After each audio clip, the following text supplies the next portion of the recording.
student, myself, Dr. Tanu Srivastava, JJIC Vijayanagar, Ghaziabad, under the influence of Srimati Sudharani Katiyar, Principal Ma'am. She always inspiring me to create this YouTube link. बच्चों आप मैं start करूंगी आपको chemistry का first chapter some basic concepts of chemistry. उसके पहले हम welcome to everyone in class 11। बच्चों डरने की जरूरत नहीं है, don't be afraid of chemistry. Chemistry is not a hard, it is only a subject you can understand every headings and every topic by my self.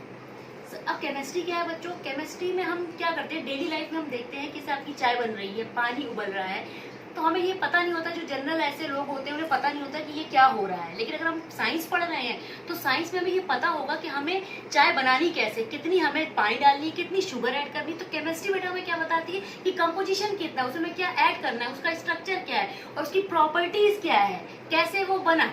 ये हमारे chemistry है। Chemistry हमें क्या करती है कि बताती है कि हमारा ये जो भी आपका चाय बन रही है या आपका शरबत बन रहा है वो किन किन आपके केमिकल को डालने से, उसके किस कंपोजिशन में, किस रेशियो में डालने से ये बना। अब इसकी ब्रांचेस है डिफरेंट। अब जितनी ब्रांचेस है, फिजिकल है, देखिए इनऑर्गेनिक है, ऑर्गेनिक है, बायोकेमिस्ट्री एंड एनालिटिकल है। बेसिकली बेटा आपकी तीन जो आपकी ब्रांच है, फिजिकल, इनऑर्गेनिक एंड ऑर्गेनिक, यही आप अपने 12th स्टैंडर्ड तक में पढ़ोगे। अब ये समझो कि ये ब्रांचेस है, कोई डिफरेंट नहीं है, बस ये कह दिया गया है कि फिजिकल में हमने ये रख दिया। फिजिकल क्या है कि कैसे फिजिकल प्रोसेस हो रही है, उसका कंपोजिशन क्या है, स्ट्रक्चर क्या है। अब इनऑर्गेनिक की बात करते तो इनऑर्गेनिक मतलब नॉन लिविंग।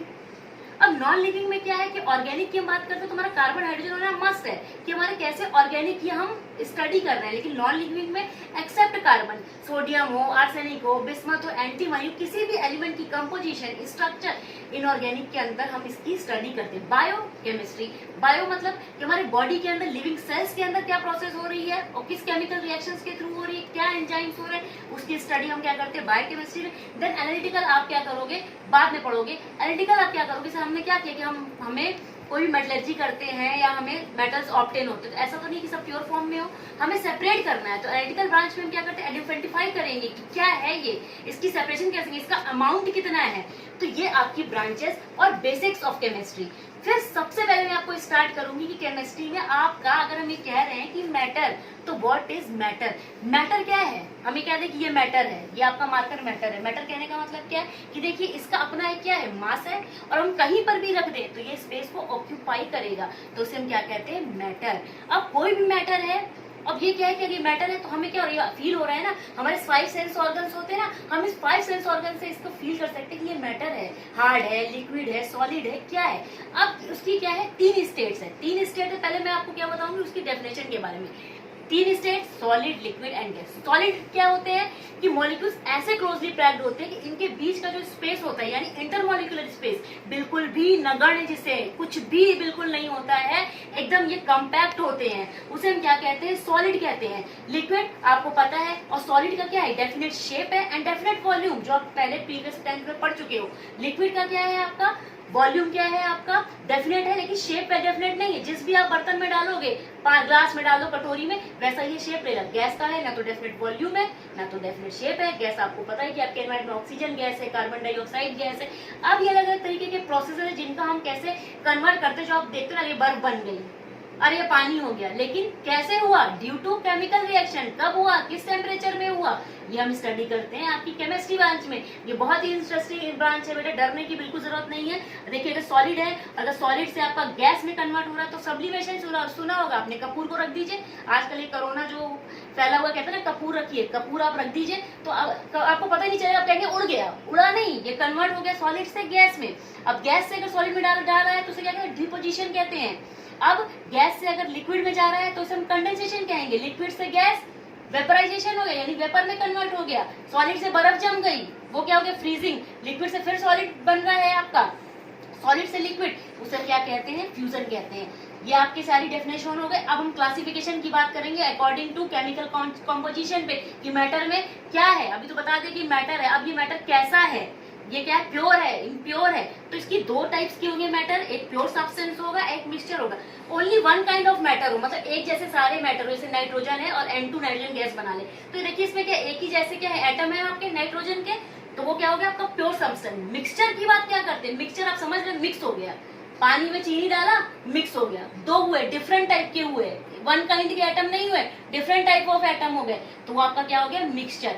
अब प्योर सब्सटेंस की बात करें तो वो भी आपके दो टाइप्स के होते हैं, देन एक एलिमेंट होता है और एक आपका क्या होता है, कंपाउंड होता है। एलिमेंट क्या है, सिंपलेस्ट फॉर्म क्या है, नाइट्रोजन एलिमेंट है, एक ही तरह के एटम है, प्योर फॉर्म में है सब्सटेंस, एलिमेंट। अब एलिमेंट भी आप समझ लीजिए कि कितने टाइप्स के होते हैं, metal, non metal, metalloid. Metals क्या होते हैं, मेटल आप कहते हैं मेटल है, जैसे आपका क्या है, गोल्ड, जिंक और मरकरी क्या है आपका, मेटल है। मेटल क्या, लस्टर, लस्टर चमक करते हैं, मैलिएबल होते हैं, डक्टाइल होते हैं, पीटीए शेप में ढाल दीजिए, वो आपके मेटल्स होते हैं। नॉन मेटल्स क्या होंगे, जिसके अंदर कंडक्शन ना हो, इलेक्ट्रिसिटी फ्लो करो आप, कॉपर की वायर ले लो, इलेक्ट्रिसिटी फ्लो होगी, जिसमें ना हो वो आपके नॉन मेटल्स हो गए। कार्बन, ये आपके chloride ion, sulphate ion. Metalloid क्या कर दो, बीच के, जिसमें मेटल की प्रॉपर्टी भी कभी शो करे और कभी क्या करे, नॉन मेटल की प्रॉपर्टी शो करे, तो ये आपके क्या हो जाएंगे, मेटलॉइड्स हो जाएंगे। देन हम क्या बात करते हैं, आपके मिक्सचर की बात करते हैं बच्चों। मिक्सचर, मिक्सचर आप क्या कहते हैं, अभी हमने आपसे कहते हैं मिक्सचर है, फिर आप कहोगे मैम मिक्सचर में भी तो ऐसा नहीं है कि कभी कभी घुलता है कभी नहीं घुलता, इसकी हम सॉल्युबिलिटी की बात कर रहे हैं, आगे मैं पढ़ाऊंगी सॉल्यूशन। तो homogeneous and heterogeneous. Homo word से आप समझ लीजिए, होमो, होमो मतलब सेम, हम क्या है, होमोसेपियंस है हमारा बायोलॉजिकल नेम, होमो मतलब सेम। तो अगर आपने ऐसा मिक्सचर बनाया जिसमें सारे आपके कंपोनेंट दिखाई ही ना, जैसे पानी में चीनी डाला, तो जब आपको सोल्यूशन बना लोगे तो क्या आपको चीनी और पानी अलग दिखाई देगा, नहीं दिखाई देगा। होमो बिल्कुल डिसॉल्व होकर एकदम एक सोल्यूशन बना लेंगे, जिसे आप क्या कहोगे, शरबत। अब आप होमो है तो उसमें आप क्या ऐड कर रहे हो, चीनी, चीनी को हम क्या कहेंगे, सॉल्यूट, और देन पानी को क्या कहेंगे, सॉल्वेंट। और सॉल्यूट और सॉल्वेंट मिलके आगे मैं पढ़ाऊंगी आपको कि सॉल्यूट प्लस सॉल्वेंट मिलके आपका क्या बनाता है, सॉल्यूशन। और सॉल्यूशन हम उसी को कहेंगे जो कि होमोजीनियस हो। अगर वो हेट्रोजीनियस होता है तो हम उसे सॉल्यूशन नहीं कहेंगे।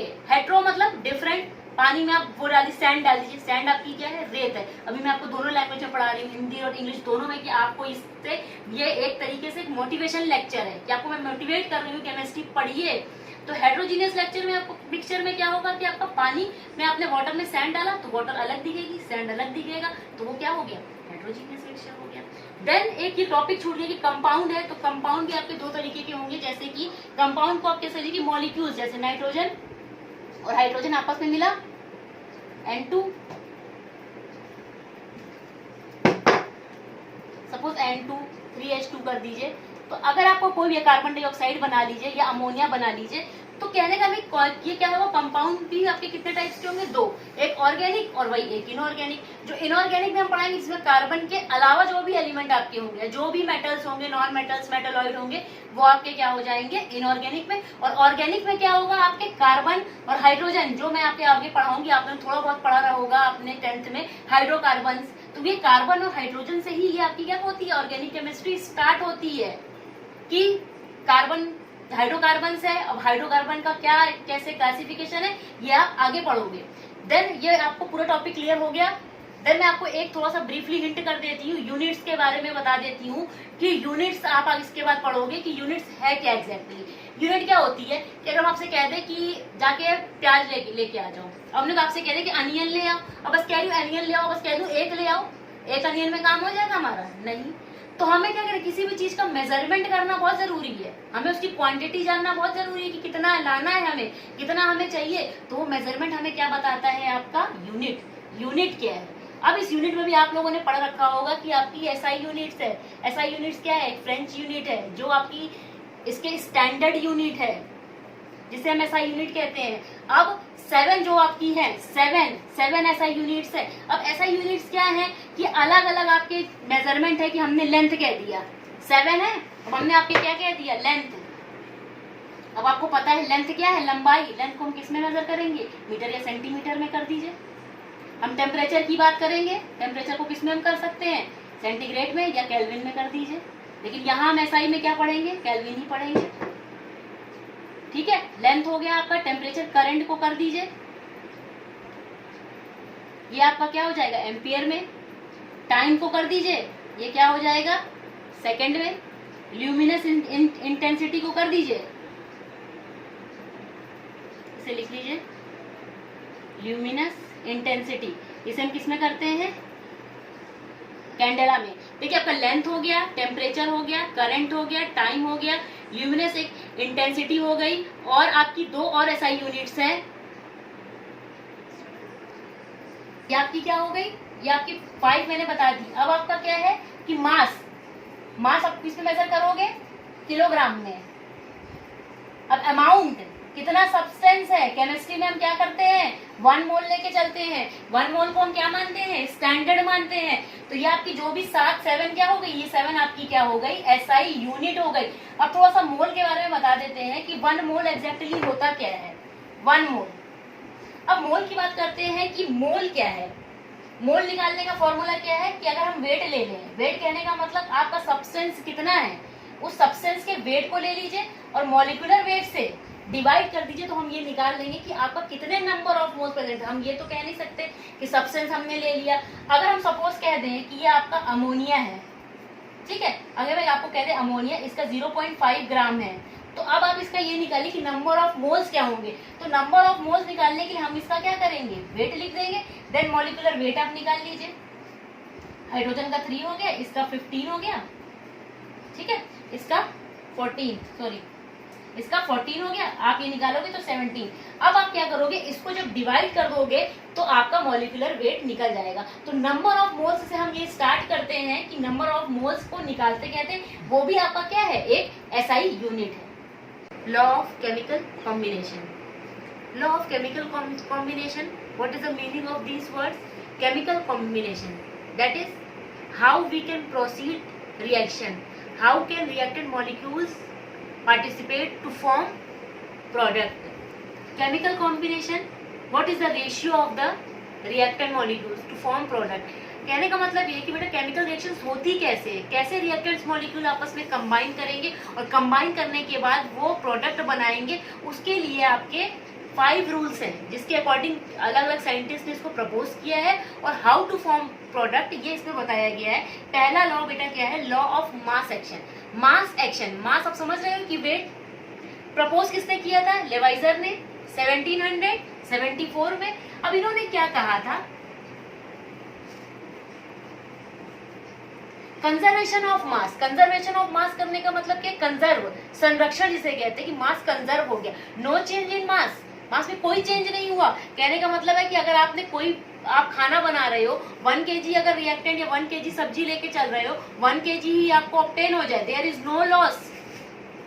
तो यहाँ पे क्या है, कैल्शियम का आपको पता है कि वेट, एटॉमिक वेट या मॉलिक्यूल्स का वेट 40, 12 और ये आपका कितना हो गया 48, टोटल आएगा 100 ग्राम। आप जिसको जब हीट करिए, हीट करने के बाद ये आपका 40 प्लस 16 56, कार्बन 12 32 44, इसको आप ऐड करेंगे तो ये क्या हो जाएगा आपका, देखिए 100 आपका रिएक्टेंट भी था और 100 भी आपका क्या है प्रोडक्ट में। मास कंजर्व हो गया, there is no change. Mass can neither be created nor be destroyed. जैसे आपने पढ़ा होगा energy from the Einstein equation E is equal to mc square. Energy can be neither created nor be destroyed. So mass can be neither created nor be destroyed. It is came from this rule. तो ये आपका क्या हो गया, law of mass action. अब second आपका क्या है, law of constant proportion. Constant proportion का मतलब क्या है कि आप ऐसा कोई भी कंपाउंड ले लीजिए, प्रपोज किसने किया था, प्राउस्ट ने। प्राउस्ट में किसने किया, 1799 में। कांस्टेंट प्रोपोर्शन का मतलब है कि फिक्स, आप कहते हैं निश्चित रहना चाहिए, वो प्रोपोर्शन कभी चेंज नहीं होगा। अगर हमने कह दिया कि इस रेशियो में ये सब्जी बनानी है, 1 टेबलस्पून सॉल्ट डालना है, तो उतना ही डालना होगा। अब एग्जाम्पल कैसे, ये देखिए आपका वाटर है, वाटर इसमें हाइड्रोजन के 2 हैं और इसके ऑक्सीजन का क्या आपका हो गया 16। इसके बीच अगर आप रेशियो निकालोगे तो क्या आएगा 1:8। अब ये फिक्स कैसे है, ये पानी चाहे बारिश से हो, आप टैप से ले लीजिए, कहीं से एक्वागार्ड से ले लीजिए, ये पानी आप कहीं से भी ले लोगे, इसका रेशियो ऑलवेज कांस्टेंट होगा, कभी भी बदलेगा नहीं। इसलिए इसको क्या कहते हैं, लॉ ऑफ कांस्टेंट प्रोपोर्शन। फिर देन क्या है, law of multiple proportion proposed by George Dalton 1804।